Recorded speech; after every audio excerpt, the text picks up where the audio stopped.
Hey guys, welcome to Mr. Smith's Kitchen. I'm Brian. Lots of sunlight, kitchen. If you're new, thanks for stopping by. If you're coming back, thanks for stopping back by. Thank you either way it goes, I guess. So it's Wednesday. Yesterday I was going to do a video, but life really got in the way.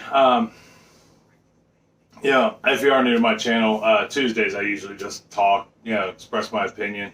My channel is just basically documenting me, my wife Chris, kids when they're around. But, I had all kinds of things I wanted to talk about. It's been a really rough few days. Now, in my industry, in the restaurant industry, specifically in pizza, which I've been doing for a very long time now, this time of year is kind of like crunch time. It's when you get tested the most. It's your busiest time of the year, people out shopping, traveling, trying to make their way through life and get ready for Christmas. And I feel like days I feed half the town I work in every day. It just really just never stops. It's not uncommon to sell 300 to 400 pizzas a day. And that's just out of my restaurant, which is a hefty amount by any standards, if you think about it. And that doesn't include subs and, wings and all the things that pizza shops serve. So I don't get a whole lot of time to do a whole lot of extra, which is why, if you are new to my channel, you watch some of my past videos, there's a lot of crock pot stuff going on lately. Quick, easy meals, not a whole lot of complicated. And then, of course, now, with it being Christmas season, not only am I busy, but we make a metric ton of cookies. Matter of fact, right now, I'm getting ready to start some no-bakes. So far, this just in the last week, we've made 6 dozen chocolate chip cookies, 4 dozen peanut butter cookies. I made 75 Buckeyes. We've made molasses cookies. We've made ginger cookies. They're ginger snap cookies, but they're more of a soft baked take on it. I have a video for it way back. Which let me something else. I went in. I was just thinking about this. When I mention other videos, a lot of creators, YouTubers will say, I'll put a link down below to it, and I don't. Part of it's just lack of time. But then, realistically, I preached for the longest time, and I still hold this to be true, to do your research. So, take a minute to look for it. I know that sounds mean and very unproductive on my channel, but it's just kind of the way I feel. It's the same reason why, I don't put the ingredients list down in the description of most of my stuff. Only because, I want you to, not that it's not a nice quick reference, but I want you to watch the video when I bake or cook, so that way you get the full benefit of seeing how it's done. Explanations as to why and how much. Because the view part is nice. I love it that you guys watch my videos, but I want you to get the full benefit of it. I want you to see how things are made or baked or cooked or put in a crock pot. And take the time to write it down. If anything, it slows you down a little bit. And I really believe that in this world we need to be slowing down a little bit. Too much instant gratification, too much quickness. And we need, the pandemic showed that to us in the beginning, that it was time to slow things down a little bit. There was a time in the not so distant past where if you ordered something, you called a 1-800 number because you were ordering it off the phone or a catalog, and you were looking at 6 to 8 weeks delivery, not a day or two or that afternoon, or, those things are convenient, but I think it's changed the expectation level of some things, and then when it fails, we get distraught. So, I want you to be able to take the time to see how it's done right or wrong in a couple cases, because, like I said, most things we try new. Like today, I'm making no-bake cookies, but I also have a couple friends that can't do peanut butter. They can't do the nuts. So I'm going to make my version of Star Crunches also. Those are two easy no-bake things, and you just don't bake in either of them, which is really nice. And then yesterday, this is kind of a sad note, really. Monday was rough enough. I had to work a 15-hour day, and to work a 15-hour day, I'm gone from home for 17 hours. Those don't happen very often, but it does happen. And being a manager, that's part of the deal. That's what makes finding the balance between home life and work a real struggle, because it's not a 9-to-5 job. I don't just work 8 hours a day. I mean, my average work day is 9, so I'm gone for 11 total from my home. So I get home, I'm exhausted, I'm tired. I got some rather not bad news, but disappointing news Monday, and then Tuesday morning I get up, I start making Buckeyes, and as I'm making Buckeyes, I run downstairs to grab powdered sugar off the shelf out of the grocery store. If you're new, the grocery store is my pantry. And we'll check it out again someday, but not today. And I noticed that one of my fish tanks is a little cloudy. And I'm like, oh, that's weird. I mean, we're due for water changes on Thursday, but I just opted up to look like a gleam off maybe a little bit of algae buildup or something like that coming through. And I thought, all right, well, we'll take care of that when we do water changes. But then I look to the left and see that the other 3 of 5 tanks that I have aren't cloudy, they're solid white. And I knew immediately what happened. And there's nothing, I mean, you can't get mad. Abby, bless her heart, in all her youngness, wanted to help us out, and she went to feed the fish. Now, she's 8 years old with Down syndrome, if you don't know. And even if she didn't have Down syndrome, she's still young. And she way overfed the fish, and we actually lost all our rainbows, all my rainbow fish from Australia. We lost all our convict cichlids. We lost our Raphael cat. We lost our giant Synodontis catfish.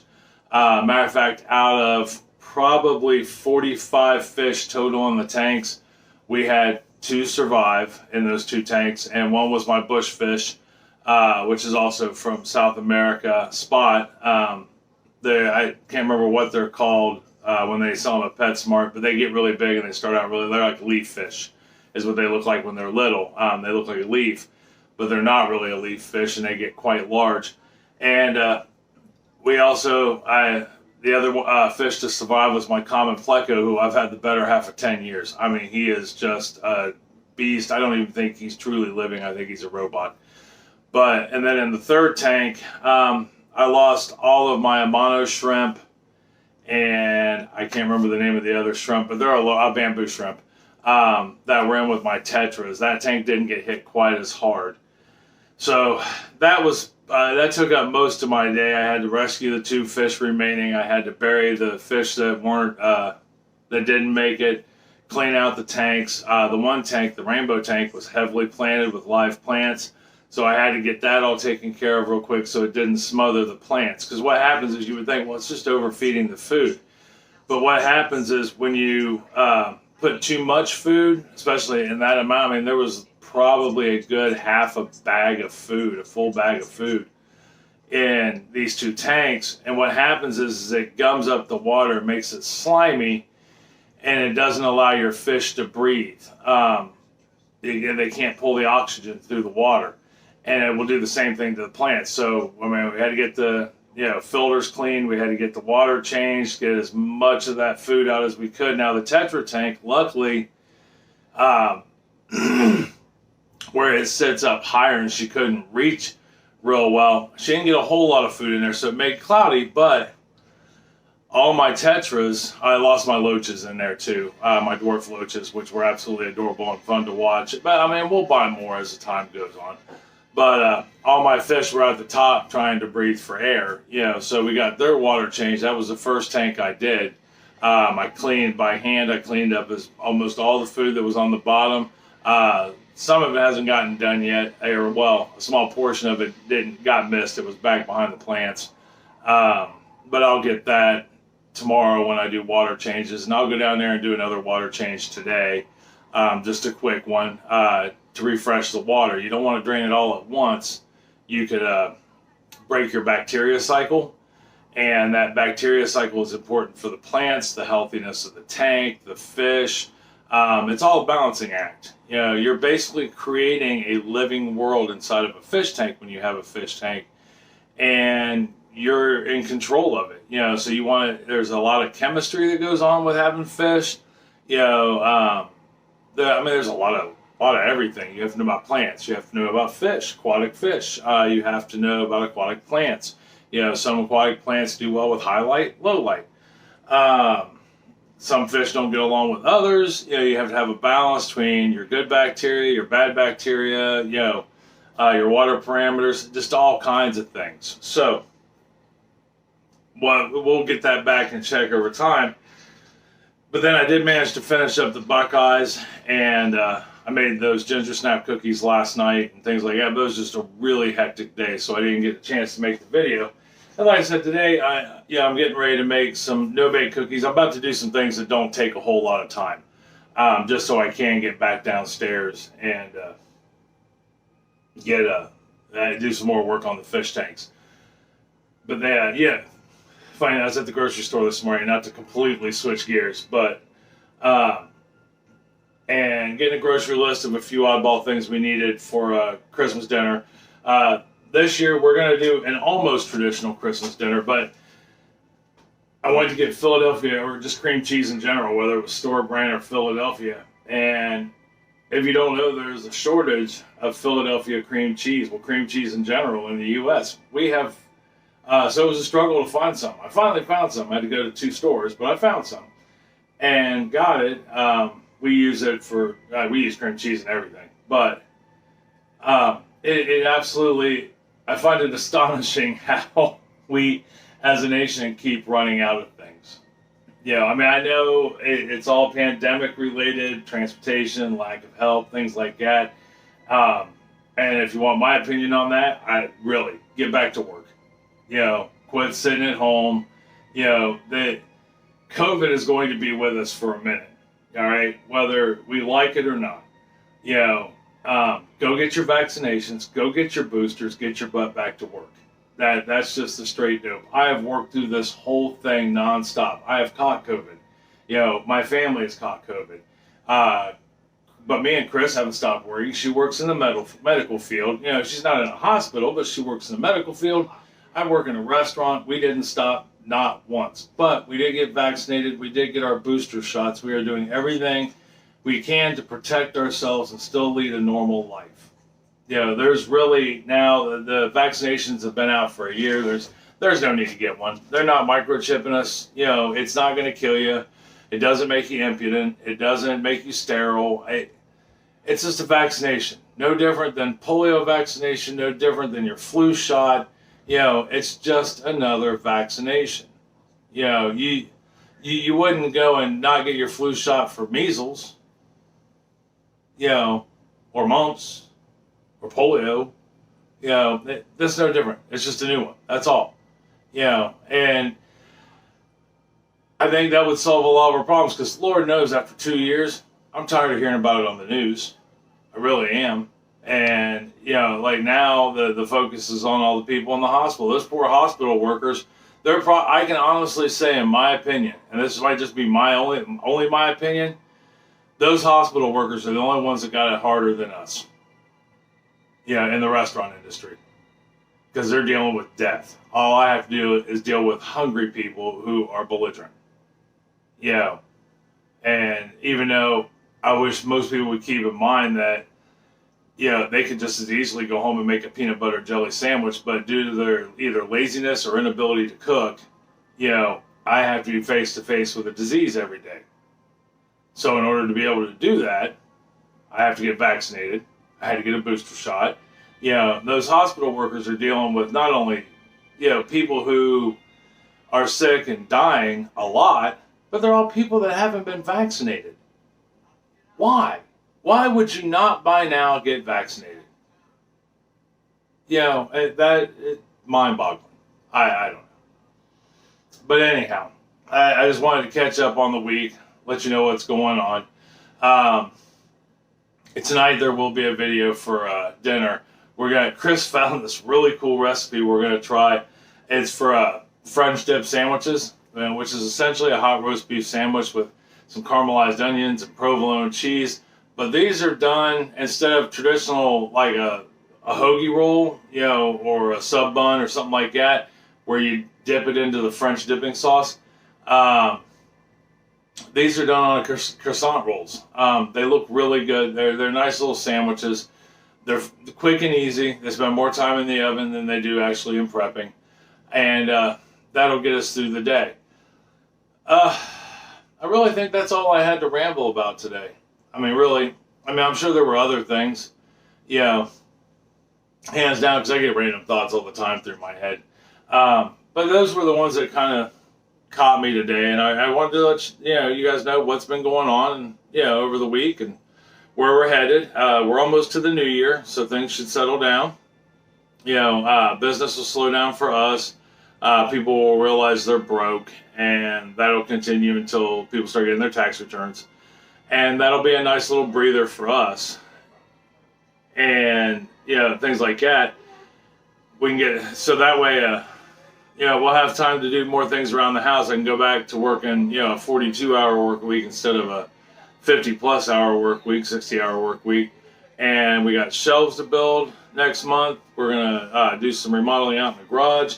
We've got a kitchen cabinet to build down in the basement. We're going to build that from scratch, and we'll do it together. Or at least as much of it as I can film. And take it from there. So, I mean, we got a lot going on. But tonight we're going to do these French dip sandwiches. And then on Thursday, tomorrow, I'm not sure what we're going to bake. I'm baking some things, but, I'm doing a cherry pie and a sugar cream pie, or you may know it as a milk pie, depending on your age, or you may not know what it is at all. But I do have a video for that also.